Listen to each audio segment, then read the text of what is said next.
মশা আর পিঁপড়ের মধ্যে ছিল দারুণ বন্ধুত্ব। একদিন মশার মনে শখ জাগল, সে তার ঠোঁটে লিপস্টিক দেবে, কিন্তু লিপস্টিক পাবে কোথায়? হঠাৎ তার বুদ্ধি এলো, আরে, মানুষের রক্ত তো কত লাল, আমি রক্ত খেয়ে আসি, সেটাই আমার ঠোঁটে লাগিয়ে দিবি। যেমন ভাবা তেমন কাজ, মশা রক্ত খেয়ে এলো, কিন্তু মুশকিল হলো, সেই রক্ত পেট থেকে বের করবে কি করে? মশা তার বন্ধু পিঁপড়াকে বলল, তোর দাঁত তো খুব ধারালো, আমার পেটটা একটু অপারেশন করে দে, আমি রক্তটা বের করে ঠোঁটে লাগাই। বন্ধুত্বের খাতিরে পিঁপড়ে রাজি হল, সাবধানে সে মশার পেট কেটে রক্ত বের করে দিল।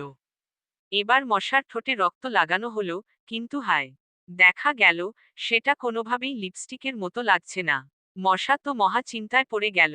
তার ঠোঁটে না ফুটল লিপস্টিকের সৌন্দর্য, না পেল সে মনের মতো সাজ। অগত্যা, হতাশ হয়ে মশা তার ক্ষত সারাতে পিঁপড়েকে বলল, আমার একটা পা সুতো হিসেবে কেটে নে, সেলাই করে দে। পিঁপড়েও তাই করল। মশা একটি পা হারালো, কিন্তু ঠোঁটের লিপস্টিকের শখ আর পূরণ হলো না। একেই বলে অতি বুদ্ধির